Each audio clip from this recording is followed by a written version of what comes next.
네, 참미예수님 성복동 성당 보좌신부 이태희 토마스 아퀴나스입니다. 오늘은 히브리서와 가톨릭 서간의 일부인 야고보서와 베드로 1서와 2서에 대해서 알아보고 그에 대한 문제들을 풀어보겠습니다. 자, 먼저 히브리서 먼저 보겠습니다. 히브리서는 전통적으로 히브리인들에게 보낸 서간이라고 불렸는데요. 하지만 이 제목은 나중에 붙여진 것이고 실제로는 하나의 설교문입니다. 히브리인들이라고 제목을 붙인 것은 이 서간에 구약 성경의 내용이 많이 언급되기 때문입니다. 그러나 이 설교의 실질적인 청중은 무명의 사람들입니다. 누군지는 정확히 모릅니다. 또한 이 서간의 저자도 익명입니다.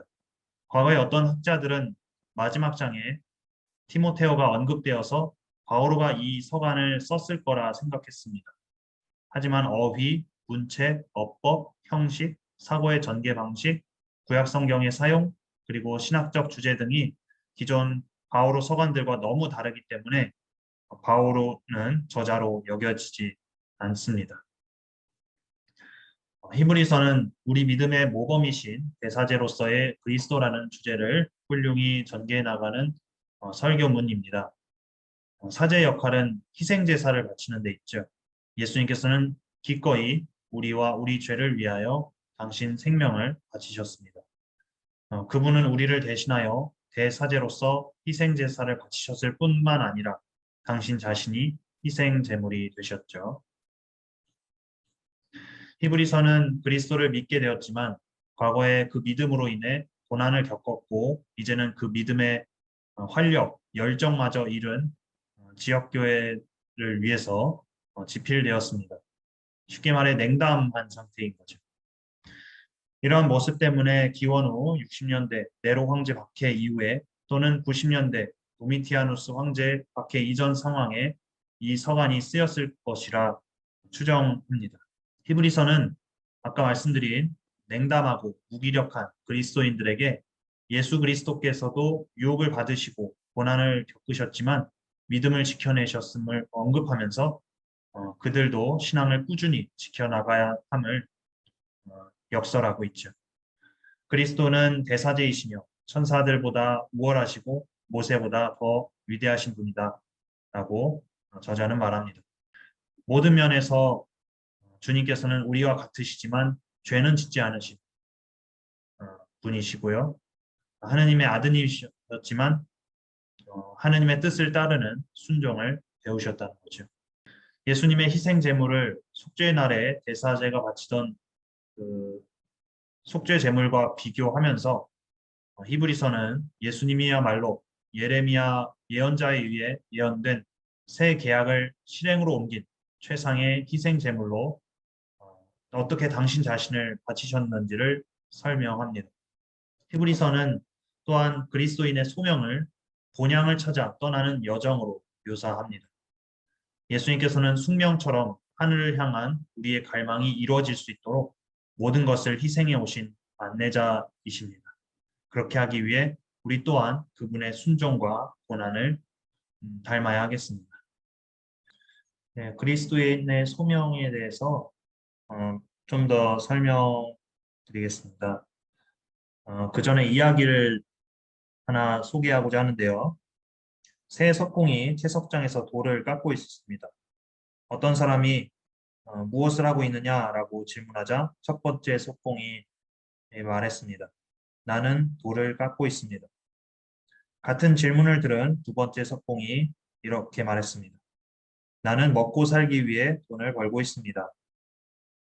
마지막 석공에게 묻자 그는 이렇게 말했습니다. 나는 위대한 성당을 짓고 있습니다. 수천 명에게 안식을 줄 성당을 말이죠.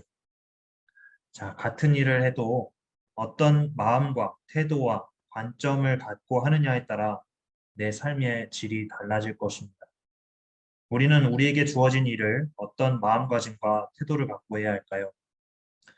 예일대 정형대학원 교수인 프레스니에프스키는 다양한 분야에 종사하는 사람들을 대상으로 업무 태도를 세 가지로 분류했다고 합니다. 그 태도는 노동, 직업, 소명이었습니다. 첫 번째, 자신이 하는 일을 노동으로 대하는 그룹은 자기가 하고 있는 일을 의미 없는 일로 간주했습니다. 그저 먹고 살기 위해 하는 일이기에 최소한도로 일하고 조금이라도 더 쉬고 싶어 했다는 거죠. 두 번째, 자신이 하는 일을 직업으로 대하는 그룹은 첫째 그룹과 마찬가지로 먹고 살기 위해 일을 하지만 성공이라는 목표가 있었습니다. 성공이 목적이기에 자기가 하는 일에 많은 관심과 열정을 갖고 열심히 일했던 거죠. 마지막으로 자신이 하는 일을 소명으로 대하는 그룹은 그리스도인의 경우 하느님에게서 일의 의미를 찾고 그리스도인이 아닌 경우는 자기 완성이나 사회 공헌 측면에서 일의 의미를 찾았다고 합니다. 자, 우리는 그리스도인이니까 우리가 하는 일을 하느님 안에서 찾고 그리고 그분의 소명, 사명으로 받아들이고 실행해야겠지요. 자신이 하고 있는 일을 소명으로 보는 그리스도인들은 하느님이 주신 거룩한 사명을 수행하고 있다는 의식을 갖고 있었고 그렇게 자기 일에 만족했으며 열성을 다해 최선의 결과를 얻고자 했다고 합니다. 우리가 정말로 그리스도인으로서 하느님에게서 소명을 받아 우리의 일을 행할 수 있으면 좋겠습니다. 세 번째 석공처럼 수천 명에게 안식을 주기 위해 성당을 짓는 것처럼 우리가 하는 일이 정말 하느님을 위해서 하느님께서 사랑하는 이웃들을 위해서 그들의 구원을 위해서 우리가 일을 하고 봉사하고 활동할 수 있어야 한다는 거죠. 우리가 그런 마음으로 행할 때 우리의 삶이 우리 삶의 질이 향상되고 또한 어, 우리 삶이 좀 더 아름답게 변화되고 우리 삶이 좀 더 행복을 얻을 수 있다는 거죠. 우리 그리스도인이 이 안에서 참 행복을 얻을 수 있다는 거죠. 그렇게 소명을 갖고 살아갈 때 그리스도께로 하느님께로 나아가는 음, 삶을 살아갈 수 있으리라 여겨집니다. 자, 히브리서의 내용을 한번 살펴보겠습니다. 저자는 우리 조상에게 여러 가지 방식으로 말씀하신 하느님이 이 마지막 때에는 당신 아드님을 통해 우리에게 말씀하셨다는 진술로 시작합니다. 그리스도께서는 만물 위에 계시며 천사들보다 높으신 분이시므로 우리는 영원한 생명에 이르기까지 고난과 죽음을 통해 그분을 따르는 일에 충실해야 한다는 거죠. 그리스도는 모세보다 더 위대한 우리의 대사제이십니다. 그분은 우리를 약속의 땅과 천국의 안식처로 인도하시는 분이시죠. 그분은 우리의 나약함을 아시기 때문에 우리는 그분께 의탁할 수 있어야 하겠습니다. 자, 이 서가는 신앙의 초보적인 교리를 넘어서 그리스도가 우리를 영원히 보살펴 주시는 대사제이심을 깨닫게 합니다. 그리스도는 아론의 사제직을 능가하셔서 구약의 사제 멜기체덱과 같이 당신의 사제직을 하느님에게서 직접 받으시는 분이시죠. 예수님의 천상 직무는 성전 예배, 그러니까 구약에서 행해왔던 성전 예배를 능가하는 것이고 또 그리스도의 희생적 죽음만이 우리를 죄에서 죽음에서 구원한다는 것입니다. 그분의 십자가상 희생이 옛 계약 구약의 제물을 대신하고 대체하였죠. 그러므로 우리는 우리의 믿음, 그렇게 우리를 위해 순환받고 돌아가신 주님의 희생, 사랑, 그리고 그분의 파스카 신비, 그분의 부활에 대한 믿음을 굳게 지키고 선행을 하고 교회 전례 모임에 꾸준히 참여할 수 있어야 한다는 것입니다. 우리는 구약의 위대한 신앙인을 생각함으로써 우리의 믿음을 강화해야 한다라고 히브리서는 말합니다. 하느님은 그들이 바랐던 것을 우리에게 허락하셨습니다. 그들이 바랐던 것은 바로 영생이었고 구원이었죠. 그것을 우리에게 허락하신다는 겁니다. 우리가 우리 믿음의 영도자이시며 완성자이신 예수님을 바라보면서 달려야 할 길을 꾸준히 달려갈 때 구약에서 신앙을 지킨 그들은 우리에게 증인이 된다는 거죠. 신앙의 증인이 된다는 거죠. 우리는 우리의 시련을 용감히 견뎌내야 한다라고 히브리서 저자는 말합니다. 왜냐하면 고통은 살아계신 하느님의 도성을 향한 우리의 여정에서 우리를 강화시켜 주기 때문이라는 거죠. 우리는 또한 거룩하게 살아야 합니다. 우리는 하느님을 우리를 도와주시는 분으로 삼아서 우리보다 앞서간 위대한 지도자를 본받을 수 있습니다. 왜냐하면 예수 그리스도께서는 어제도 오늘도 또 영원히 같은 분이시기 때문입니다. 네, 한번 우리의 고통과 시련이 어, 무의미한 것인가 한번 생각해 볼 필요가 있을 것 같아요. 그렇지 않다라는 거죠. 주님께서도 이해받지 못하시기도 했고 고통받으시고 또 시련을 겪으셨고 또 결국엔 십자가에 못 박혀서 돌아가셨죠.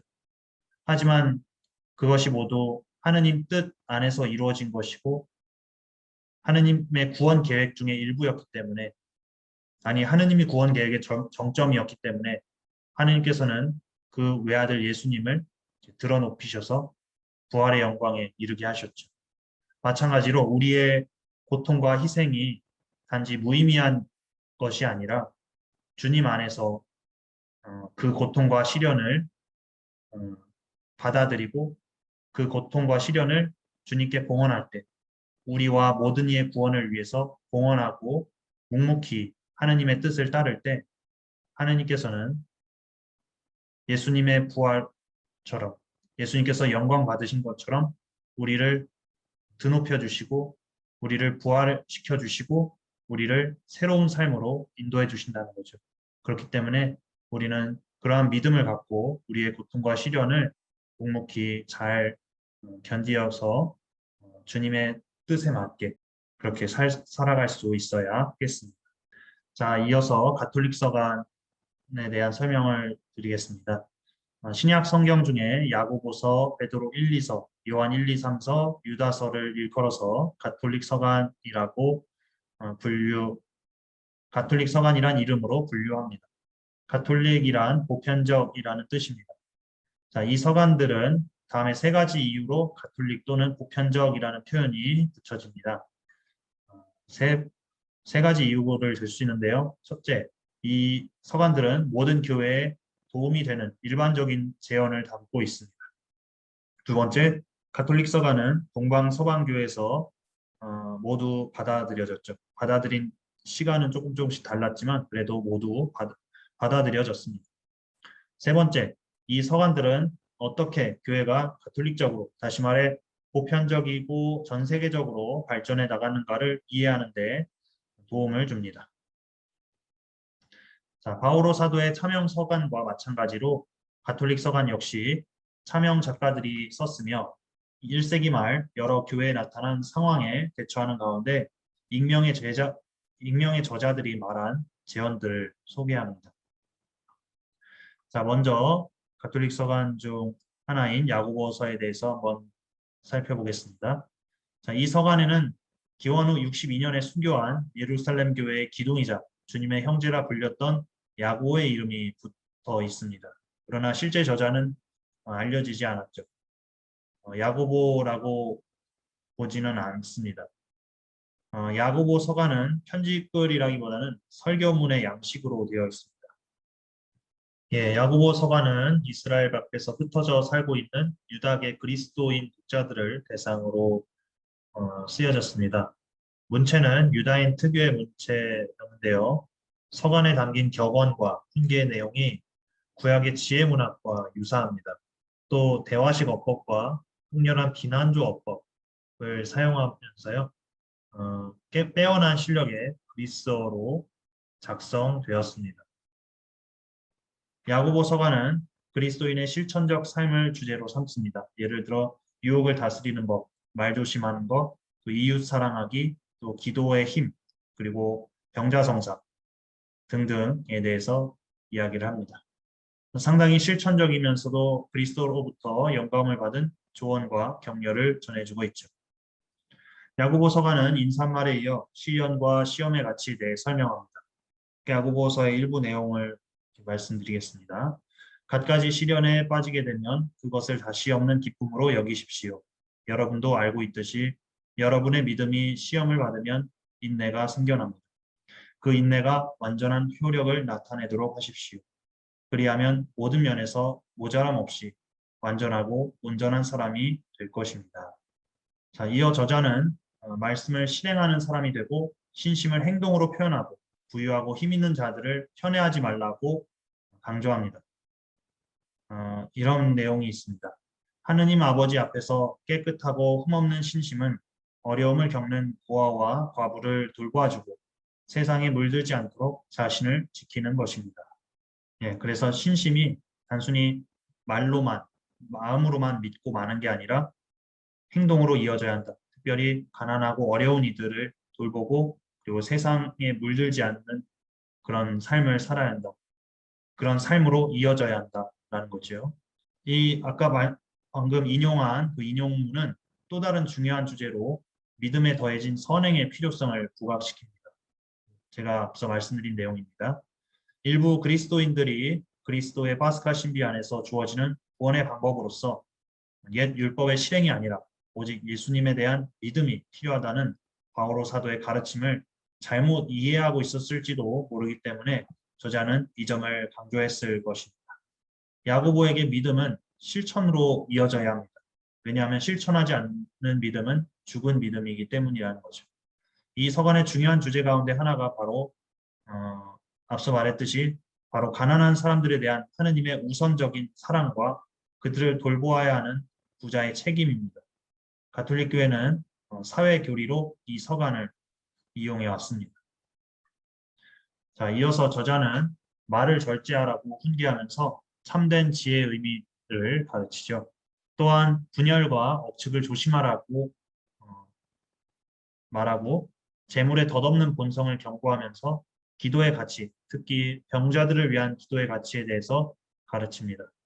그는 죄인들을 회개시키는 사람들은 그를 죽음에서 구원시킨다라는 것을 말해주면서 그렇게 죄인들을 회개시킨 사람들은 또한 자신도 죽음에서 구원받으리다라는 약속을 이렇게 전해주고 그렇게 끝을 맺습니다.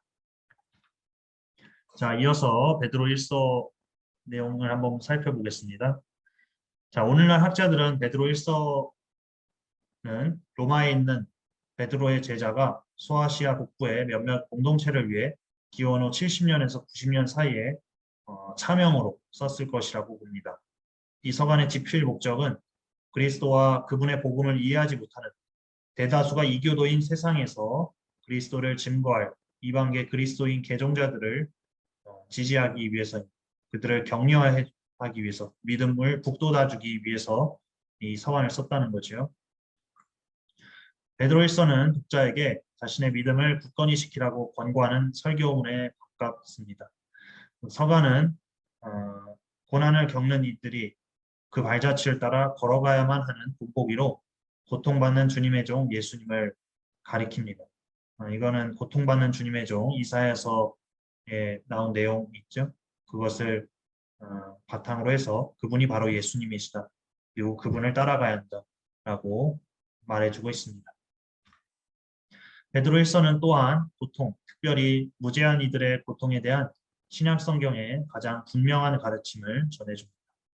그리스도인은 악을 악으로 갚지 말고 오히려 박해를 축복으로 갚아야 한다라고 또한 가르치죠.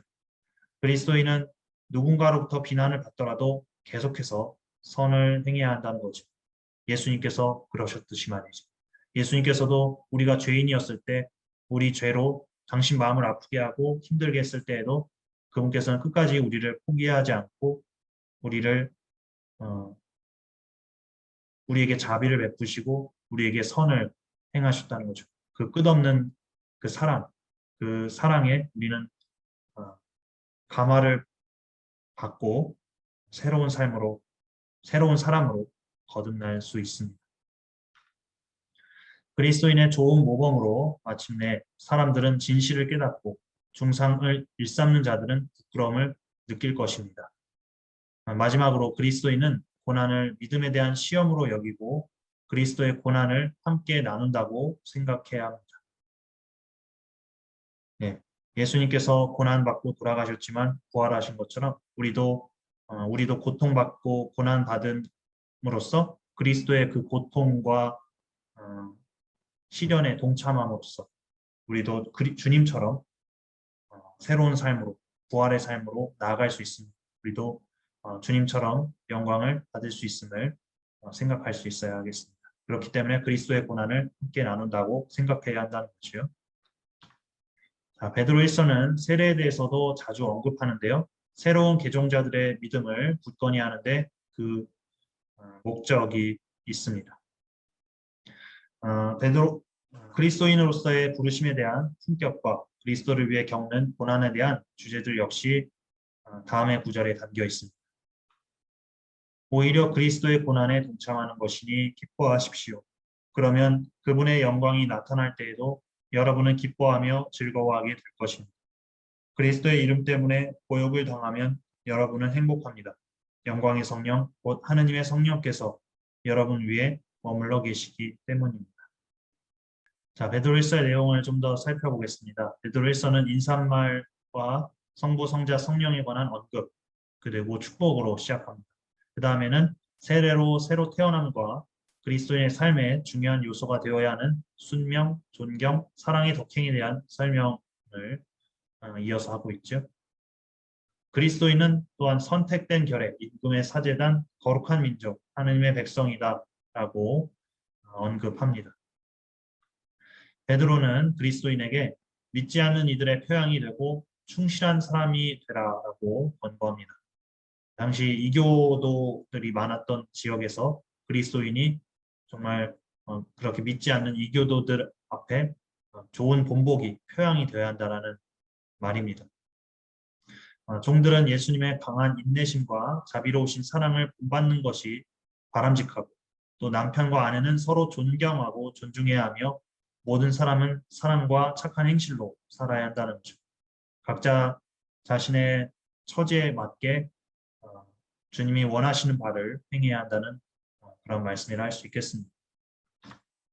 그리스도인은 시련을 당할 때 우리를 위해 고난을 참아받으신 그리스도처럼 대응해야 하며 비도덕적인 사회 안에서도 도덕적으로 살며 모든 것을 하느님의 사랑과 은총으로 행해야 합니다. 베드로는 그리스도인이 반드시 그리스도의 고난에 동참하는 시련의 불길을 참아내야 한다라고 말하고 있습니다. 교회 지도자는 또한 자신에게 속한 사람들을 돌봐야 한다라고 말하고 있습니다. 신자들은 자신의 지도자에게 순종하고 서로 겸손해야 하며 깨어 있음으로써 악마에게 대항하며 하느님의 자비에 의탁해야 한다는 것이죠. 이렇게 여러 가지 실질적인 어떤 조언을 남긴 다음에 조언과 권고를 남긴 다음에 개인적인 인사와 축복으로 저자는 서간의 끝을 맺습니다. 자, 이어서 베드로 2서를 살펴보겠습니다. 베드로 2서는 마찬가지로 차명 작품으로 소아시아 지역의 그리스도인들을 위해 로마에서 쓰였을 것으로 보입니다. 베드로 2서는 유다서의 많은 부분과 일치하는데요. 그래서 대부분의 학자들은 늦어도 기원 후 130년 후반에 쓰인 신약성경의 마지막 작품으로 추정하기도 합니다. 베드로이서도 그들이 이어받은 참된 가르침을 왜곡하기 시작한 그리스도인에 주목합니다. 쉽게 말해 거짓 교사들, 거짓 예언자들이죠. 저자는 이 서간이 대상으로 하는 공동체에 스며들었던 거짓 예언자, 거짓 교사들에 맞서 당시 자신의 권위를 보여주죠. 그는 독자들에게 하나님께서 이 거짓 교사들을 벌하실 것이다 라는 확신을 심어줍니다. 구약에서 그랬던 것처럼 이 사람들도 그렇게 벌하실 것이다 라는 거죠. 정말 하느님의 뜻에 맞지 않게 하느님의 뜻을 왜곡해서 전해주기 때문이라는 거죠. 잘못된 길로 인도하기 때문에 하나님께서 벌하신다라는 거죠. 자, 베드로 이서의 주요 신학적인 내용은 그리스도의 재림에 관한 것입니다.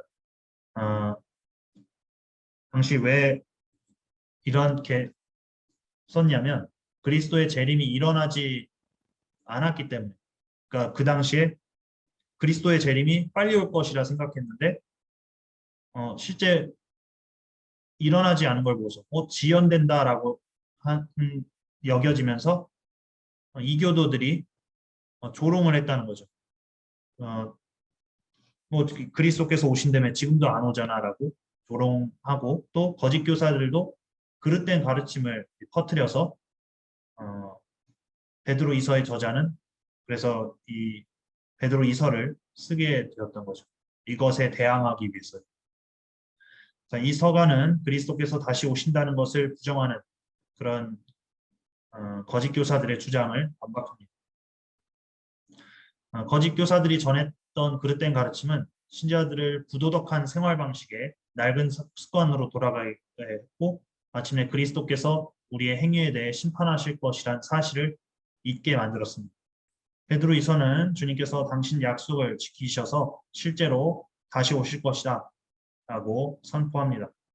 재림이 늦어진다는 견해에 대해서는 인간의 계산법에 따른 관점일 뿐이라고 역설하죠. 주님께서는 하루가 천년 같고 천년이 하루 같습니다. 라는 말로 우리 인간의 계산법과 하느님의 시간은 다르다라는 거죠. 그리스도께서는 우리에게 죄를 뉘우칠 시간을 주고 계신 것이라고 저자는 보고 있습니다. 여기 베드로이서 3장 9절의 말씀을 보면 어떤 이들은 미루신다고 생각하지만 주님께서는 약속을 미루지 않으십니다. 오히려 여러분을 위하여 참고 기다리시는 것입니다.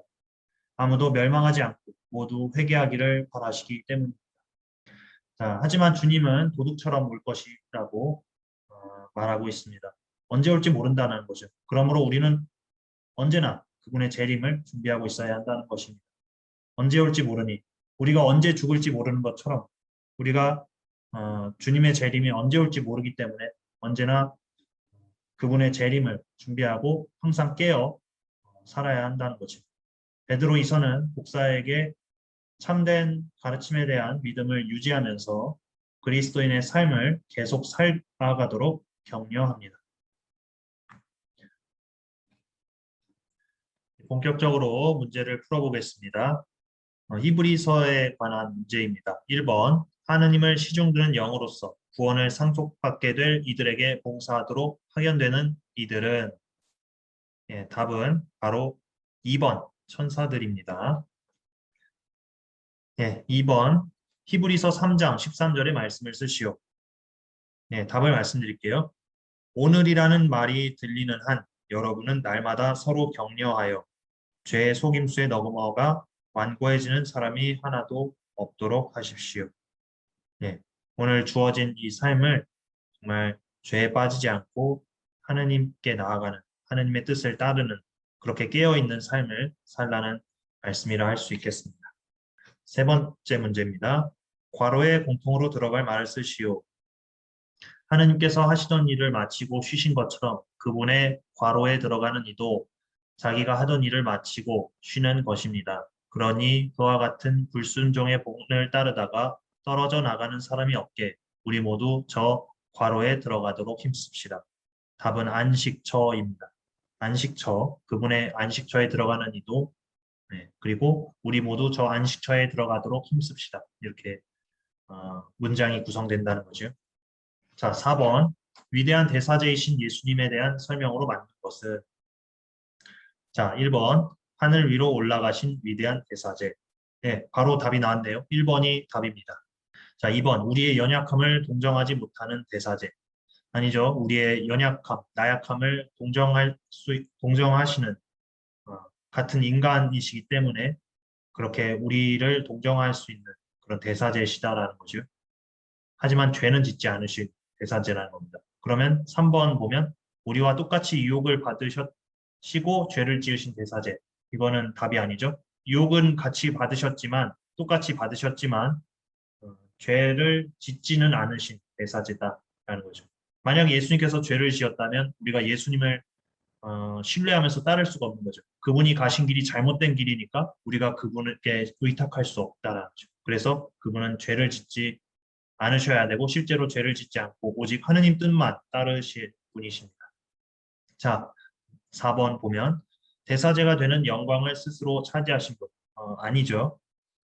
그분께 너는 내 아들, 내가 오늘 너를 낳았노라 하고 말씀하신 분께서 그렇게 하셨습니다라는 히브리서 5장 5절에 말씀이 있죠.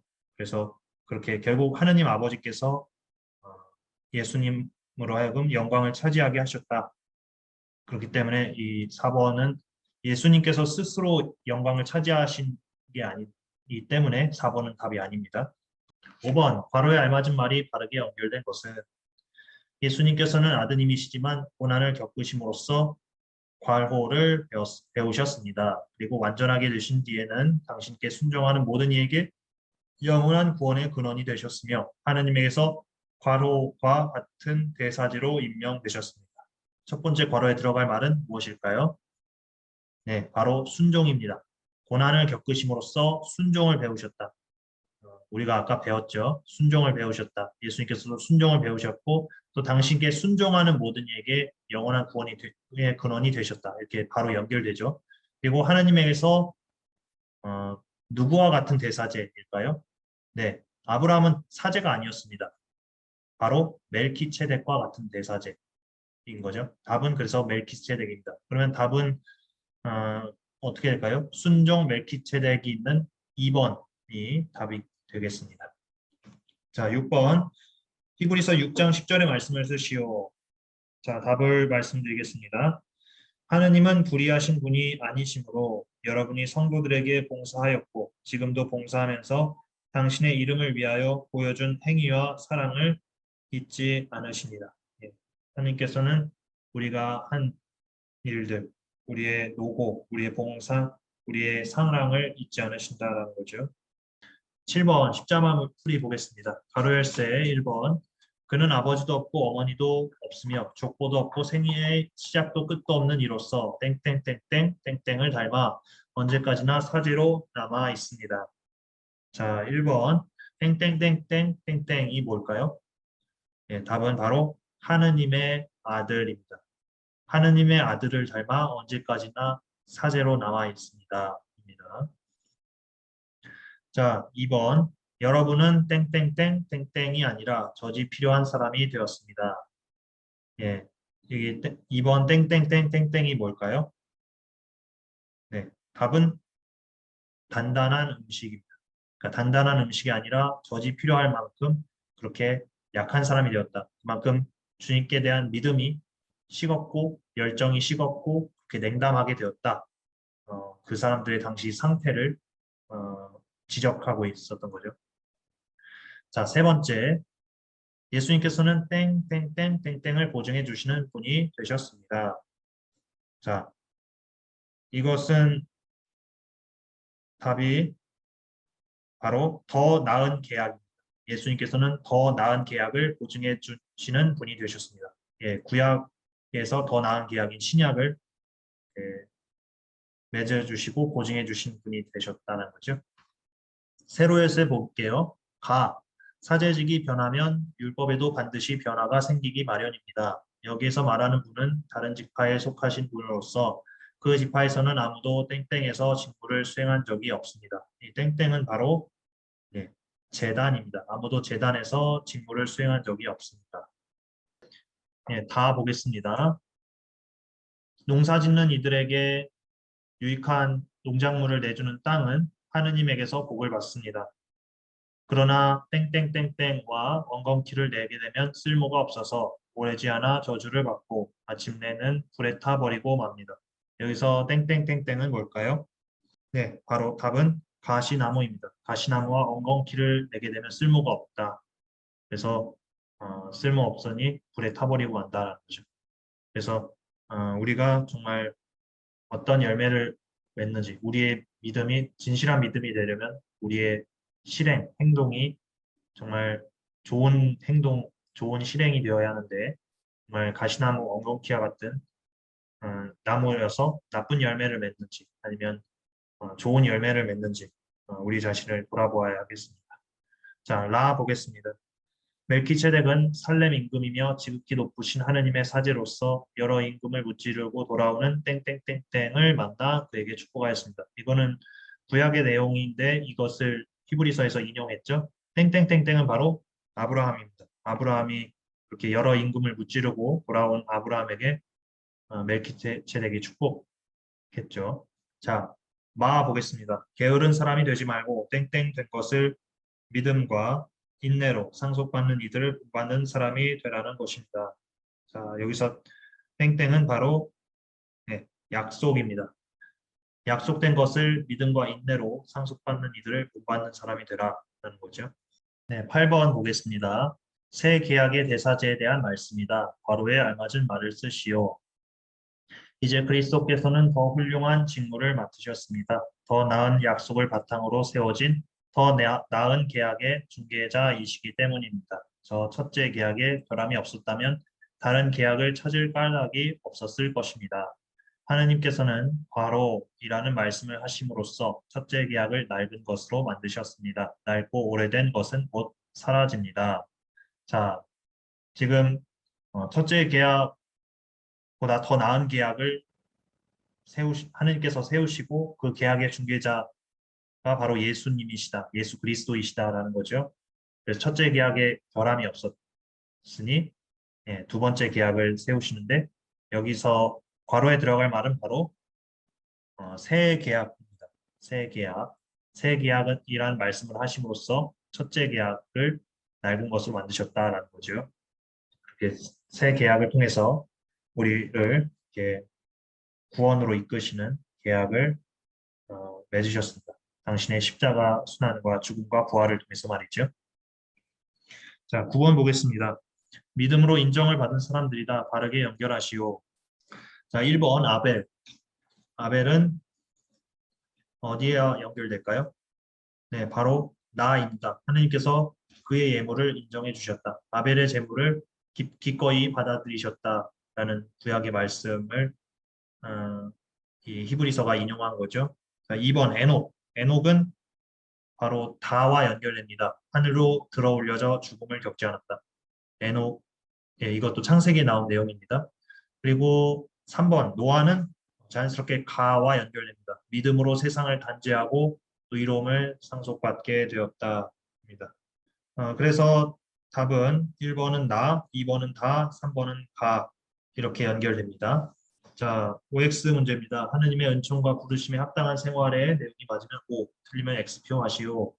10번 모든 사람과 평화롭게 지내고 거룩하게 살도록 힘쓰십시오. 거룩해지지 않고는 아무도 주님을 뵙지 못할 것입니다. 답은 O입니다.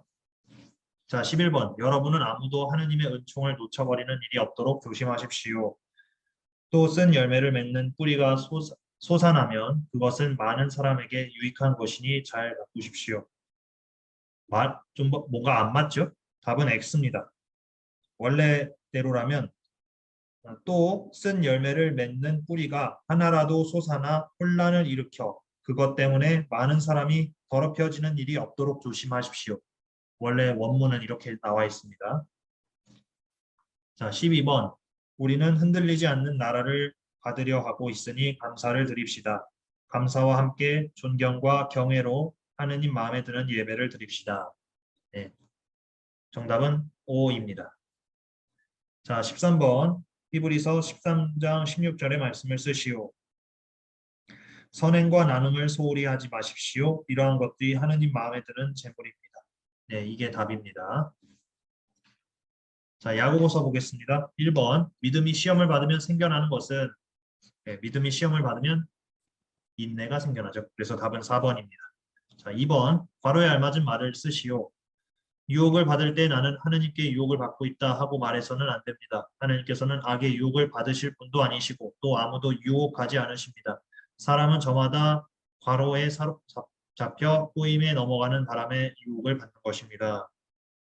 예, 이 괄호에 들어갈 말은 바로 자기 욕망입니다. 저마다 자기 욕망에 사로잡혀 꼬임에 넘어가고 유혹을 받는다는 거죠.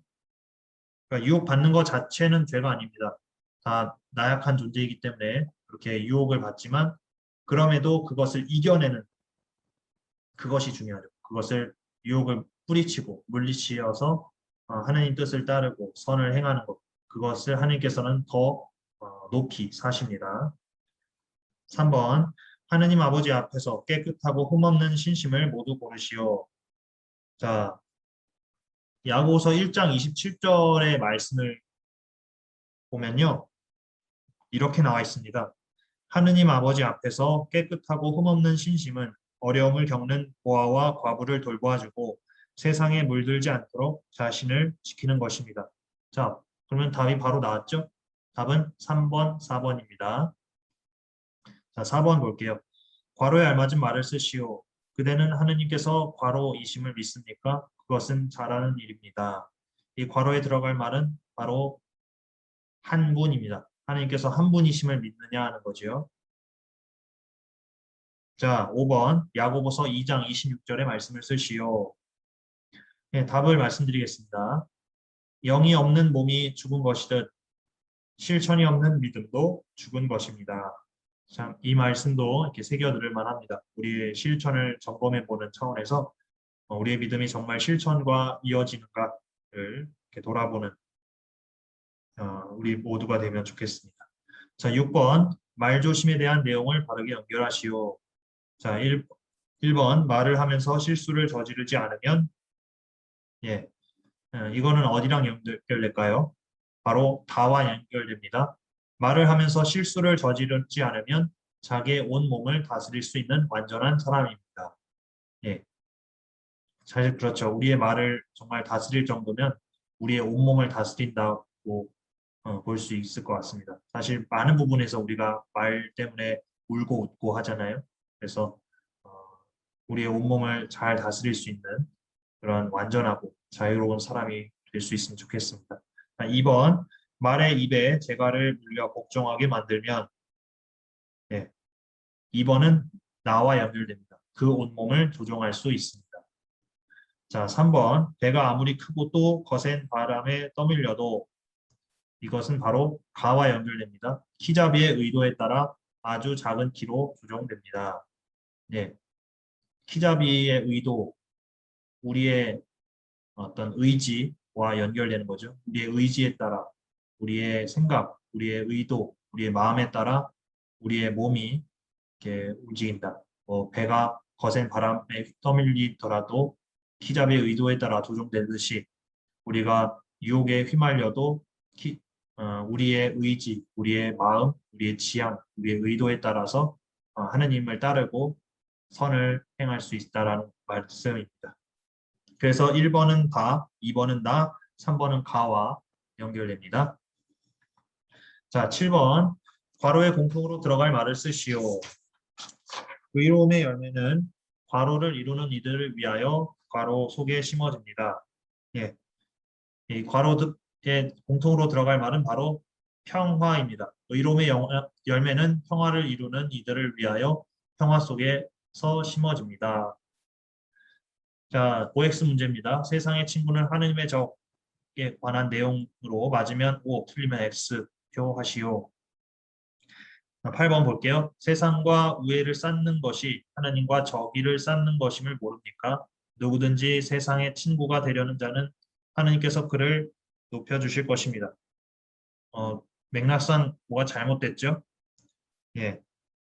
세상의 친구가 되려는 자는 하느님의 적이 되는 것이죠. 그래서 그것은 X입니다. 9번. 하느님께 복종하고 악마에게 대항하십시오. 그러면 악마가 여러분에게서 달아날 것입니다. 네. 답은 O입니다. 하느님께 순종하고 악마에게 대항하면 악마가 달아난다라는 말씀입니다. 10번. 하느님께 가까이 가십시오. 그러면 하느님께서 여러분에게 가까이 오실 것입니다. 네, 답은 O입니다. 자, 11번. 야고보서 5장 20절의 말씀을 쓰시오. 네, 답은 다음과 같습니다. 이 사실을 알아두십시오. 죄인을 그릇된 길에서 돌이켜 놓는 사람은 그 죄인의 영혼을 죽음에서 구원하고 또 많은 죄를 덮어 줄 것입니다. 네. 그래서 이렇게 회개하지 않고 죄에 놓여 있는 사람, 죽음으로 다 나아가는 사람을 우리가 구원하면 그 죄인의 영혼을 죽음에서 구원하는 정말 값진 영혼을 구하는 아주 위대한 일, 하느님께서 바라시는 일을 하는 것이다. 또 우리의 죄를 또한 덮어주는 그런 일이다 라는 것을 이야기해주고 있습니다. 자, 베드로일서 관련 문제 보겠습니다.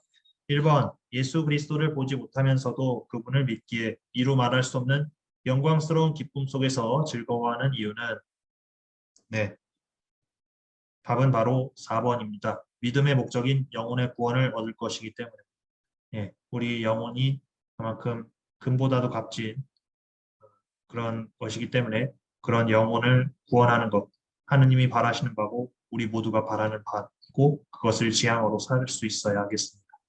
그러한 마음으로 믿고 신앙생활을 할 수 있으면 좋겠습니다. 2번 괄호에 공통으로 들어갈 말을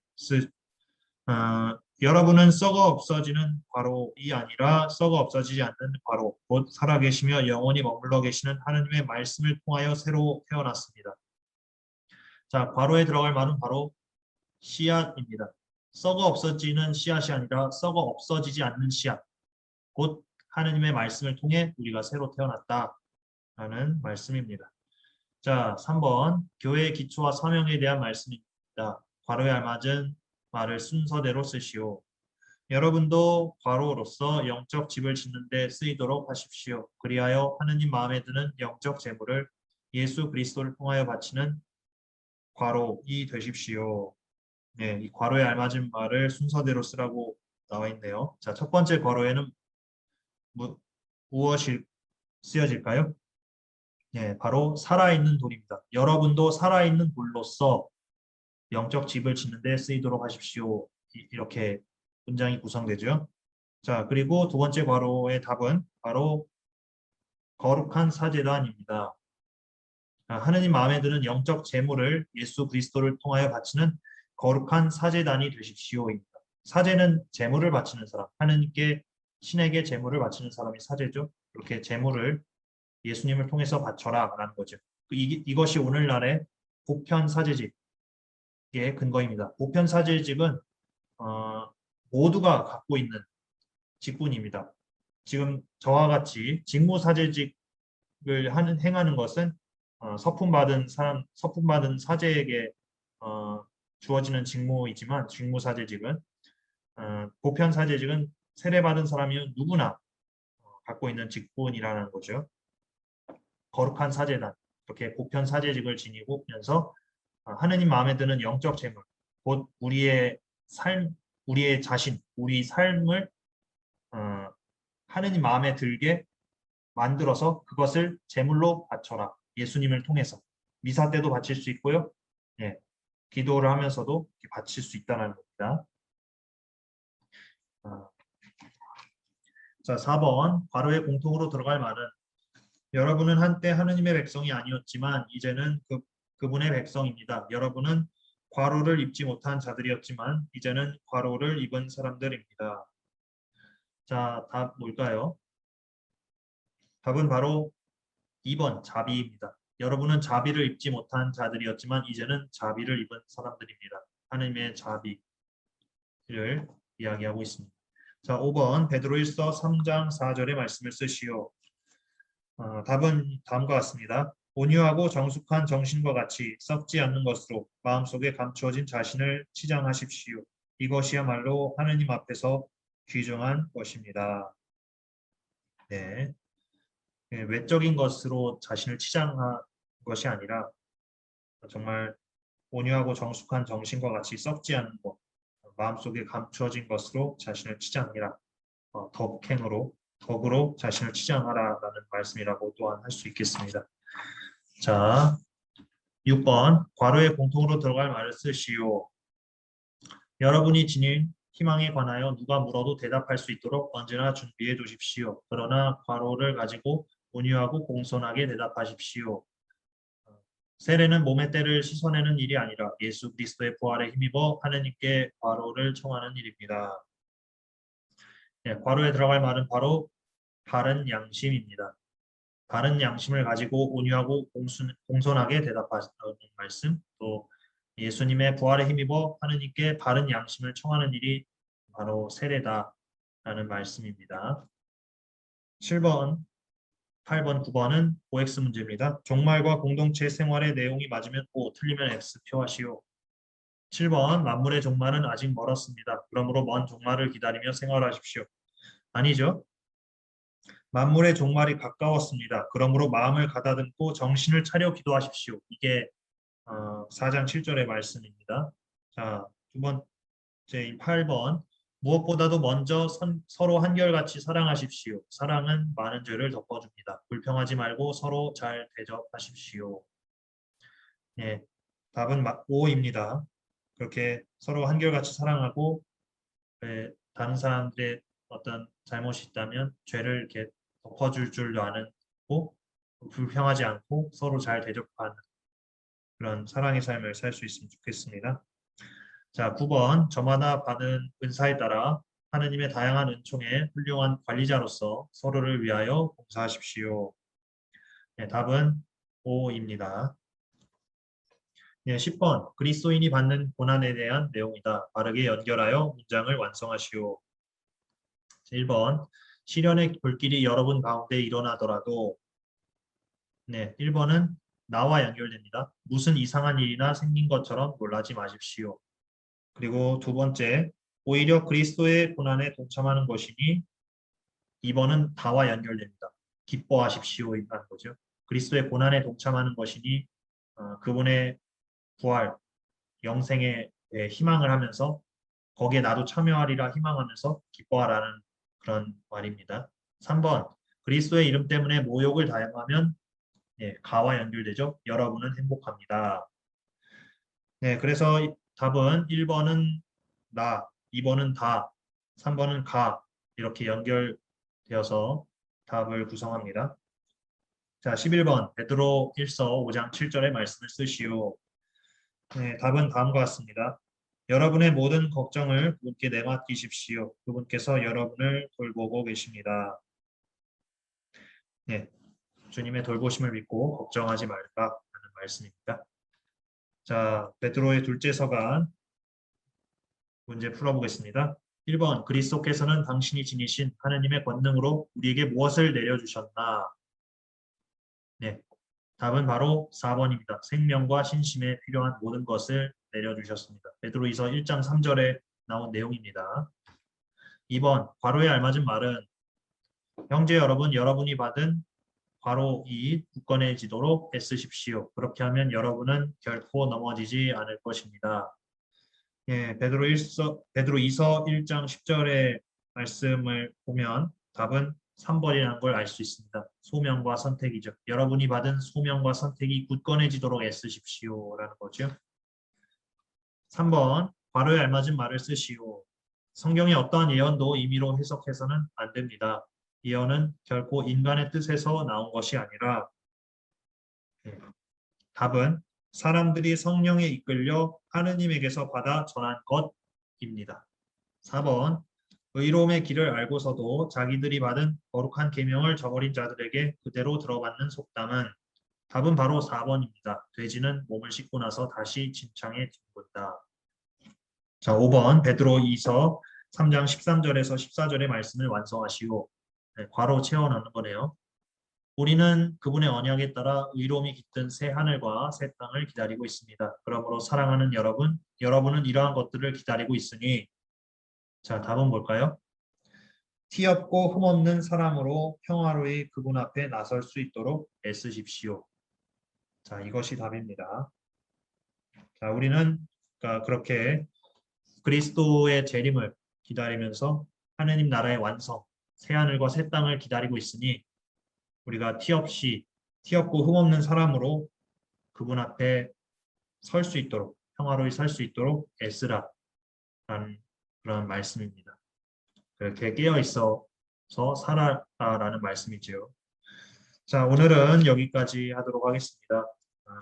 긴 시간 함께 해주셔서 감사드리고요. 성경을 통해서 하느님과 좀 더 가까워질 수 있는 시간 되시길 바랍니다. 네, 수고하셨습니다.